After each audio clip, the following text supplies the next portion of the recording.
ana Muhammad sallallahu alaihi wasallam ona da se o anabi ni afdal sadaqa sàárà tó fi lọ́lá jù as-sadaqatu ala dhi rahimil kashih ona ni sàárà tá bá ṣe fún mọ̀lẹ́bí tí bínú ń bẹ lára rẹ̀ tí kórìíra ń bẹ lára rẹ̀ Allahu Akbar. ẹ kàn rí mi tí ó máa bínú tí ó máa dalẹ̀ rú ẹ wá wò ó pé tí ó bá já sí pé bóyá ìtò inú àwọn tí wọ́n ń fa ìbínú gbogbo gbà tí wọ́n ó ṣèpàdé tẹ́lẹ̀ mọ́ ọ̀rẹ́ tó sọ̀rọ̀ dáadáa o yóò sáwọn tí ó wí náà láti fẹ́ dọ̀rẹ́ yẹn láti dànù. ó mọ̀ pé ìmọ̀ràn tó ń tọ̀ mú wá bóyá ń tọ̀ ọlọ́run kẹ́ níwọ̀nba bóyá ń tọ̀ ọlọ́run gbápẹ̀ sókè níwọ̀nba bóyá ń tọ̀ ọlọ́run fún làákàyè ṣùgbọ́n ó mọ̀ pé ń tọ́ sọ́dà bọ̀ àìsí yẹn yóò mú kí agídí ó wà nú ẹ̀jẹ̀ rẹ̀ kó wà nú ẹ̀mí ẹ̀ yóò á fẹ́ máa da ìjókòó ẹbí irú tó bá ti wá rí bẹ́ẹ̀ ẹ wá nǹkan kan ní sàárà ẹ pèrè ayé sákèésí ẹ wá fi nǹkan tùnú èyí ẹ ṣe bẹ́ẹ̀ tẹ́ ẹ bá ṣe bẹ́ẹ̀ ẹ ní gbọ́kúrò ẹni ọ̀dà ìjókòó rú mọ́. Allahu Akbar. Ànábì sallallahu alaihi wasallam ẹ̀kọ́ pọ̀ lára ànábì ọlọ́run dákújá lè tẹ̀lé a rí i pé inú bẹ́ẹ̀ bá ń ṣe bẹ́ẹ̀ yóò máa tún ẹbí ṣe yóò máa tún ẹbí yóò jẹ́ kí ẹbí ó ní agbára yóò jẹ́ kí àlàáfíà ó wà nínú ẹbí yóò jẹ́ kí ìdùnnú ọlọ́mọ bá ẹbí yẹn wọ́n sì máa bẹ̀rù wọ́n sì máa lóko káàkiri ayé ní ti dáadáa tàbá lọ́wọ́ inú ọ̀rọ̀ ọlọ́run mi bákan náà ọlọ́run sọ fún wa pé wattaqullaha alladhi tasa'aluna bihi wal arham ọlọ́run ní ẹ páyà òun ọlọ́run lẹ́ẹ̀fì bẹ̀rẹ̀ ayín ọ̀wá tó síbẹ̀ o wal arhama ẹ wá sọ́ra o ẹ má jẹ́ kókun ẹbí ọjà látọwọ́ yín ṣé tọ́lọ́ bá ní adẹ́bí pọ̀ méjì ni bá ṣe ń sọ̀rọ̀ sílẹ̀tù rahim kádẹ́bí pọ̀ yóò tún máa sọ fún ẹ pé ẹ sọ̀rọ̀ àfọkọ̀ tí ata rahim ẹ má jẹ́ kókun ẹbí ọjà méjèèjì ní rìn papọ̀ ṣe dáadáa ẹ lóyún lè máa ṣe dáadáa lóòótọ́ ẹ máa ṣe dáadáa kọ̀ọ̀kan ṣùgbọ́n bí nǹkan ṣàti máa dàrú bí bá ń tó lókè yóò tún máa dàrú sálẹ̀ ẹni tí ń tó lókè tí ń dàrú sálẹ̀ kò síbi tí ọba ara rẹ̀ inú ìbínú ọlọ́run ni. Allahu Akbar. Ọlọ́run ọ̀fẹ́ wo pé ẹ ń gbòdì sí dáadáa kan ọ̀tún wá ń dàrú dídàrú nǹkan kéèyàn tó kọ́lé ẹ mọ̀ wàhálà tí ó ṣe. ìdààmú fìtínà. ṣùgbọ́n àti wo ìṣẹ́jú àyà kádìjú kálájú ni. so ló fi já sí pé èèyàn gbọ́dọ̀ wà kíáfù nínú ẹbí èèyàn gbọ́dọ̀ sọ ọ̀rọ̀ tí ó sọ nínú ẹbí ọ̀rọ̀ téèyàn bá sọ kọjọ́ ọ̀rọ̀ tí ó ṣe kí ni o tí ó tún nǹkan sí ẹ̀yin wá fún wa ní àwọn kankan kí n tó máa lọ kí ni mo fẹ́ fún wa yìí òun náà ni pé a rí i pé nínú ẹbí wa mo sọ nínú ẹ̀rí ọ̀rọ̀ mi pé ẹ̀sìn lè má pa wá pọ̀ ọ̀pọ̀lọpọ̀ tá a jẹ́ mùsùlùmí ibẹ̀ ni a ti máa ń gbé gbági. bàbá tiẹ̀ wò láfíríkà bàbá à ń gbé gbági bó ṣe rí gọlẹ̀ ti sọ̀hún. tààrà tán bá tún wá jẹ́ alágbọ̀ọ́yé inú ẹ̀sìn lọ́wọ́ aburú jù ẹ gbọ́ ẹlòmíì tó bá ti pò ń lágbọ̀ọ́yé ẹ̀sìn ju ẹgbẹ́ rẹ̀ lọ́wọ́ yìí àti jókòó tí yóò máa wù wọ́n bí ẹ̀gbin ni. bẹ́ẹ̀ sì ni ànábì ò ṣe bẹ́ẹ̀ ọlọ́run laqad kana lakum fi rasulillahi uswatun hasana àríkọ́ṣe dáadáa ń bẹ fún lára ànábì Muhammad sallallahu alayhi wa sallam liman kana yarju Allaha wal yawmal akhir ẹni tó bá gbèrò pé wọ́n máa bá ọlọ́run pàdé ńjọ́ kan òun rojú wájú ọlọ́run àtọ́jọ́ ògbèdè àkíyàmà ó ń tọ̀ wọ́n ṣe kí ni o kọ́ sí ànábì ibẹ̀ àrí Abu Talib pẹ̀lú ànábì tó jẹ́ ọ́nkù ànábì àríbá ànábì ti ṣe pẹ̀lú ẹ̀ àrí àwọn bẹ́ẹ̀ àríbá ànábì ti ṣe pẹ̀lú wọn kódà ìgbà tí Abu Talib kú tí Sayyidina Ali tọ́jọ́ ọmọ rẹ̀ tọ́wọ́ bá ànábì pé tọ́ bàbá ló ti jáde láyé pẹ̀lú gbìyànjú tá ànábì tó ṣe kí Abu Talib ó lè bá àgbà fún ó lè bá ṣe kẹ́límà tó sọ kẹ́límà la ilaha illallah ó ṣe gbìyànjú lórí rẹ̀ torí pé ó mọ̀ pé ó dúró ti òun lójú ọ̀nà ẹ̀sìn kò fẹ́ káwọn ọ̀tọ̀ rò mú kò fẹ́ kí wọ́n rò ń pa síbẹ̀síbẹ̀ ànábì náà sáré pé ó ti ẹ̀rí kẹ́límà yẹn wí tọ́lọ́hun sì yọ̀ǹda fún nígbà tọ́wọ́ bá ànábì nítọ̀ lọ́gbé àbá rẹ̀ fàwárì kò sí lọ sí kíni o kọ́ lọ bò mọ́lẹ̀ kò sọ pé àgbò ti jẹ́ mùsùlùmí tiẹ̀ o ọgbọ́dọ̀ sí kíni o ọgbọ́dọ̀ lọ bò bàbá rẹ̀ mọ́lẹ̀ so bí tá a ti wá ń gbé gbági ni pé hukumu yẹn ìdájọ́ ẹ̀ ní pé ká jẹ́ mùsùlùmí nínú ẹbí ká wá rí kèfèrí nínú ẹbí kò ní ká má bàá sí kò ní ká má jókòó tì kò ní ká má jọ múmọ̀ràn ẹbí wò kò ní ká má jọ ṣàánú ara wa kò ní ká má jọ náwó dáadáa síra wa ọkàn já yí pé ẹni tó bá jẹ́ bí tó jẹ́ mùsùlùmí títí ẹ̀ tó máa ń gbé pẹ́ẹ́lí ju ẹni tó jẹ́ kèfèrí lọ àbọ̀jẹ́lẹ́bọ̀ bákan náà ní tá a gbọ́dọ̀ ṣe ni pé a gbọ́dọ̀ bá a ṣe ìwà kèfèrí yẹn a sì gbọ́dọ̀ bá a ṣe kí ni o ìwà ẹbọ tó ń wù yẹn àmọ́ ń pa kásí dáadáa láàrin ara ẹni ìdájọ́ yẹn bí ìdájọ́ òbí ẹni náà ni tọ́já sí pé bàbá ẹlòmí lè jẹ́ kèfèrí ó lè jẹ́ lẹ́bọ ọmọ ẹlòmí bí tọmọ mi gbọ́ àgbọ́yadé àgbọ́yídé bí bàbá rẹ̀ bá jẹ́ ẹlẹ́bọ àbújẹ́ kèfèrí kò sì ní débẹ̀ mọ́ alóhùn ò ní dọ́dọ̀ àbáwọn ọmọ àti àwọn ọmọ ó jọ tí wọ́n bá tó padà sínú ẹ̀sìn Islam Allahu Akbar. ọlọ́ni ara o má dẹ̀rú ẹ̀ o tí wọn bá ti jẹun pápẹ́ ọwọ́ àṣetà wọn kódà bí wọ́n bá jẹun pápẹ́ ọwọ́ àṣetà wọn ò ní bá wọn ṣe ni ṣùgbọ́n wa sahibuhuma fi dunya ma'rufa gbogbo dáadáa téèyàn máa ń bá yẹn lò nínú ayé náà ní kó fi bá wọn lò sí dáadáa sí wọn náwó dáadáa sí wọn súnmọ́ wọn tọrọ fún wọn ṣàdúrà fún ẹbí kọ́lọ́wọ́ ṣe kí ni o kò fi wọ́n mọ̀nà kó tọ́ wọn sọ́nà lórí ìwà tí wọ́n wù tí ó kù díẹ̀ káàtó pẹ̀lú àwọn ẹ̀kọ́ àrí kọ́lọ́n sọ fún Al-Qur'an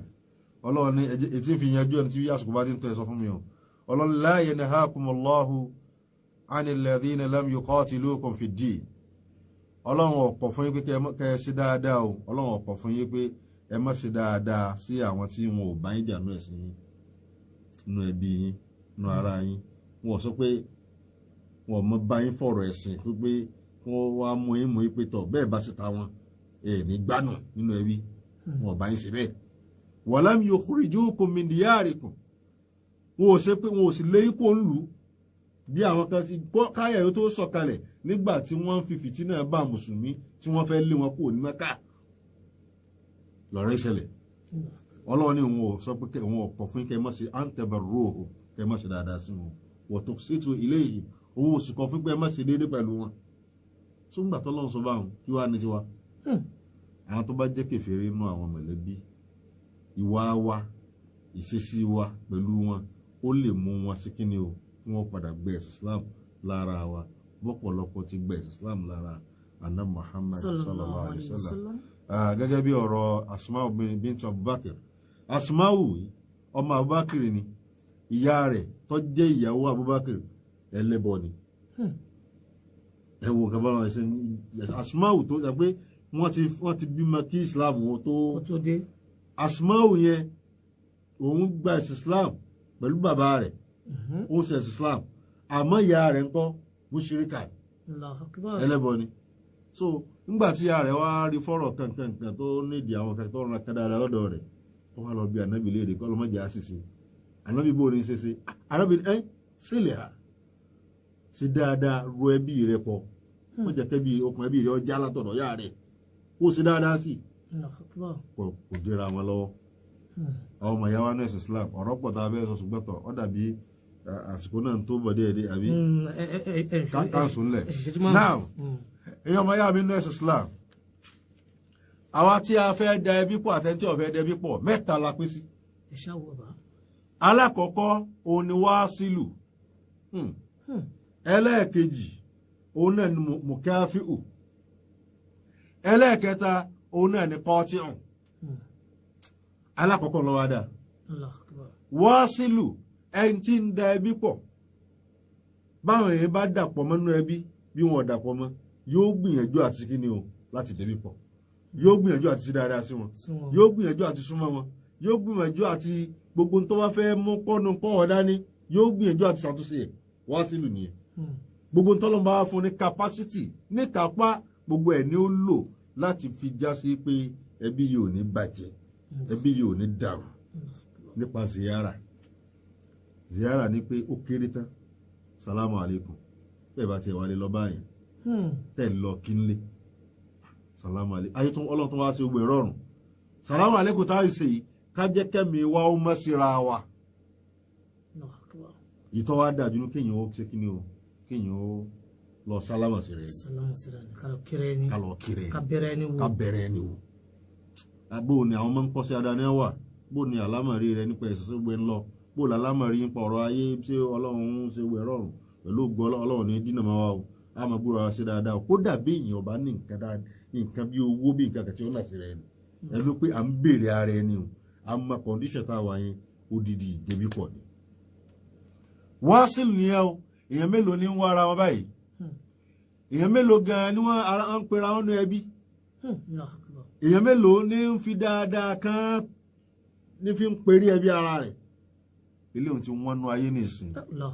àmọ́ tá a bá fẹ́ sórí àtàlùkíyàmà àfi ká padà sí inú alukur'an ká padà sí inú súnà ti annabi Muhammad sallallahu alaihi wasallam mọ̀káfíù òun lẹ́ tó ṣe yí pé tó bá ṣe dáadáa sí mi nínú ẹbí ṣe dáadáa sí o tó bá ṣe dáadáa sí mi èmi ló ṣe dáadáa sí o káwọn wọ́n mẹ́ta tá a pín sínú ẹbí nù àkọ́kọ́ ni Wáṣílù wọ́n ṣe dáadáa sí o wọ́n rò papọ̀ mọ́ o wọ́n rò papọ̀ mọ́ o àtẹ́ntí ò rò papọ̀ mọ́ àtẹ́ntí ò rò papọ̀ mọ́ gbogbo wọn lù wọ́n máa ṣe ẹ̀kọ́ sí ẹ̀sìn mọ̀káfíù ní pé tó bá ṣe tó bá rí mi mo rí ọ tó bá rí mi èmi náà rí ọ. Allahu Akbar. àgùntàn o àgùntàn jẹ lábẹ́ Gẹ̀ẹ́sì. Allahu Akbar. ilé ń wọ̀ dá ẹ̀gbọ́n kí mo wí kódà àkọ́kọ́ ń dá elékìtì mo wí kódà ẹ̀tún wá bọ̀ kẹta o ọtí ọ̀hún o ní pé wọ́n bá ṣe o wọ́n ò bá ṣe o kò tiẹ̀ fẹ́ bẹ́ẹ̀ ní ẹ̀ka sí. wọn ò fẹ́ wà láǹtó. yọ takété ni Allahu Akbar. ẹ máa rán ara yín òun ò tiẹ̀ nídìí òun ò tiẹ̀ lẹ́bí Allahu Akbar. tá ń lẹ́bí ó ṣe bí rẹ̀ dáadáa kí ẹbí ó ṣe wọlé gbára kì